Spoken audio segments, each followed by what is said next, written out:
If you're looking to fully understand how power works and Cookie Run Kingdom, then look no further than this guide because it'll for sure help you out.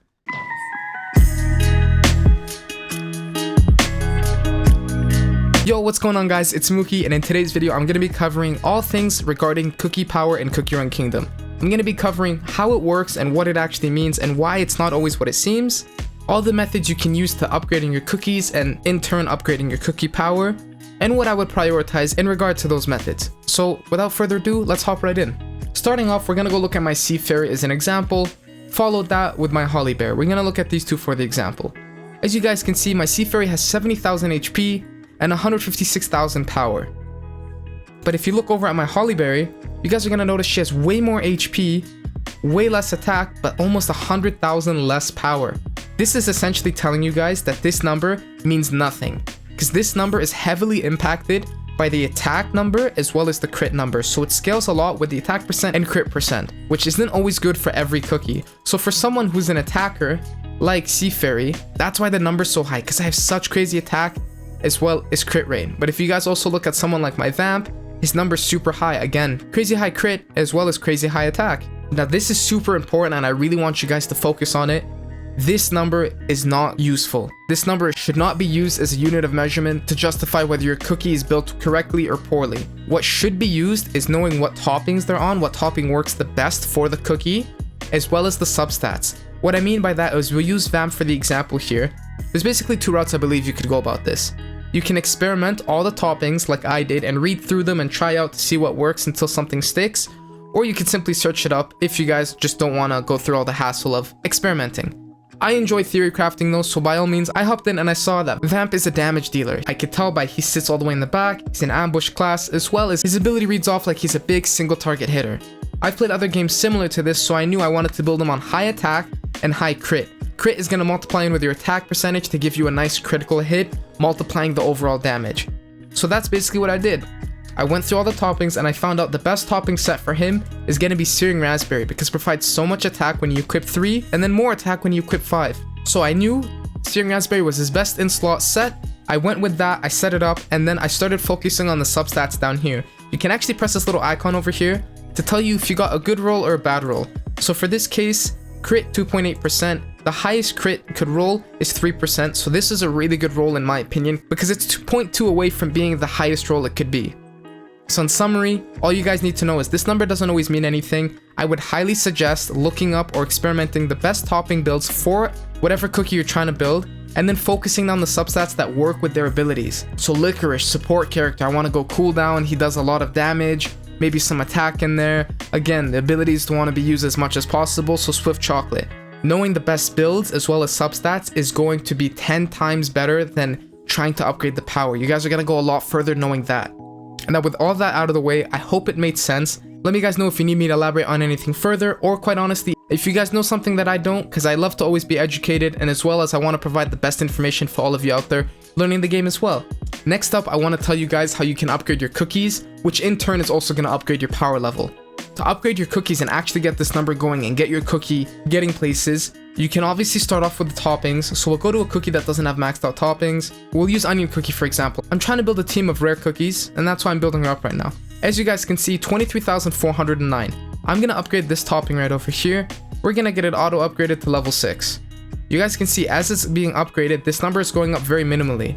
I got attack speed in there, so this is going to factor into here a little bit, but not that much. So essentially what I like to do is I look for the substat that I want on a cookie. Attack speed isn't really something I would want on Onion, I don't think. So for now, I'm going to leave this at +6. But something like this I might be more interested in. You got cooldown and amplify buff.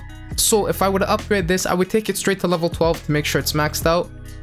And in that, this number is going to go up, but also going to benefit from all the extra stats your cookie's going to obtain.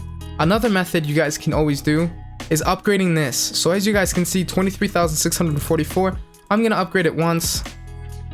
24,117. So upgrading your character skill will also upgrade their power, but again, you're mostly benefiting from all the extra damage stats that the cookie's actually obtaining, which in result is upgrading the power. So again, this number can be very misleading. You essentially just want to focus on all of the stats of your cookie over this number, because this number will go up no matter what. Sorry for sounding a little repetitive there, it's just kind of a confusing concept if you're not familiar with games like this. The next method I want to cover is going to be all about bonds and costumes. So as you guys can see, located at the bottom of the screen right here, you guys can see cookie bonds. These are basically chapters you unlock when you unlock the respective cookie in the chapter.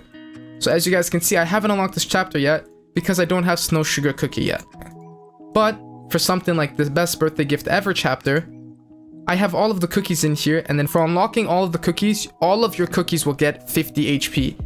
Really quickly, this buff, all of these buffs apply to every cookie you own, not just the 5 cookies located down here at the bottom of the screen. So all of these will also upgrade things like my Hollyberry, Sea Fairy, Cotton, Vamp, etc. To upgrade these though, you want to unlock soul stones or obtain more of the cookies via the gacha system, so it's kind of RNG based unless you're trying to focus it via the soul stone farming.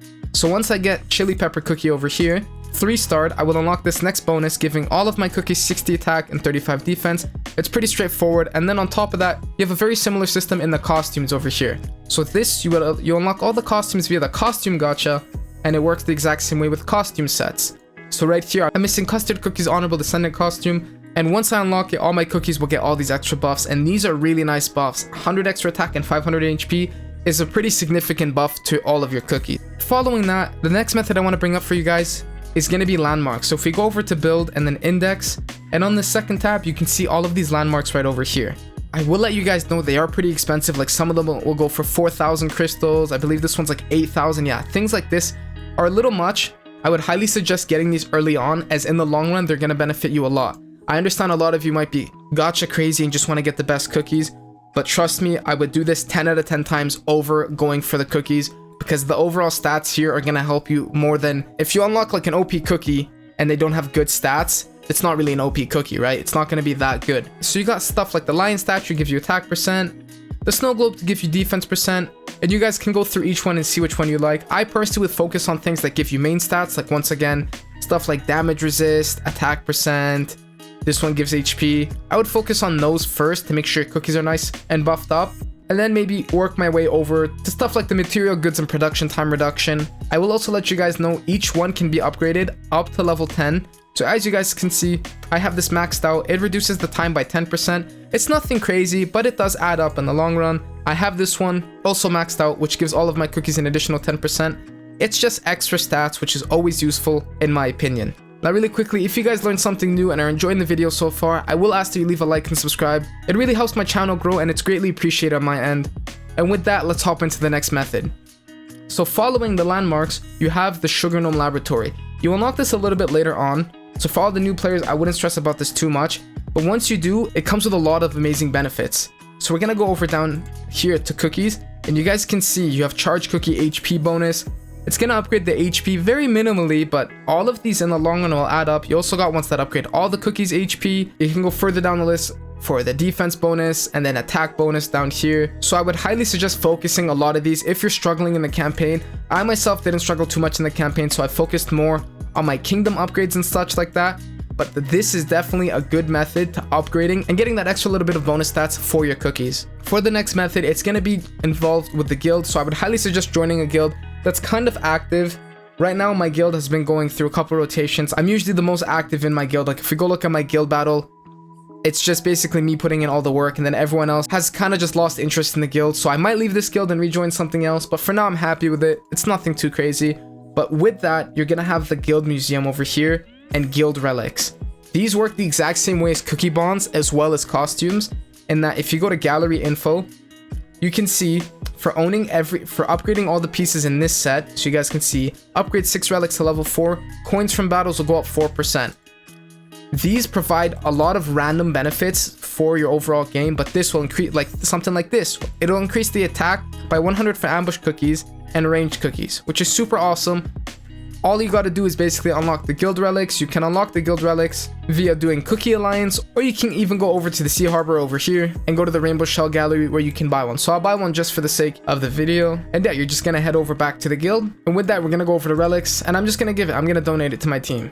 So you're basically just upgrading all of the guild, like something like this. All cookies defense 0.8%. If we upgrade it to the next level, it'll go up to 1.5%, almost double. This will all add up. These are all really small things that add up in the end, but this is how you make it further in the game, and that's how you'll upgrade your power level to start hitting things like crazy 100,000 and above. This is super important to know because I feel like when I make the tutorials for some of the levels I beat, which if you guys haven't seen yet, I'll leave a link in the description below. A lot of you might be under the assumption that if you build the cookies exactly the same, you'll hit this. And not to say I've done anything different than you, but I want to let you guys know how my cookie hit this. Like, you can hit level 60, 2-star upgraded toppings, level 60 on the skill as well. And if you don't have all the other things I've upgraded, your cookie's going to be at like 120,000, which could be the make or break in getting a level. So I want to make sure you guys are getting all of your cookies upgraded to the best that you can, so you guys can beat the levels, which overall is just going to be fun for progressing in the game. It's just going to feel a lot less tedious when your cookies are more invested in.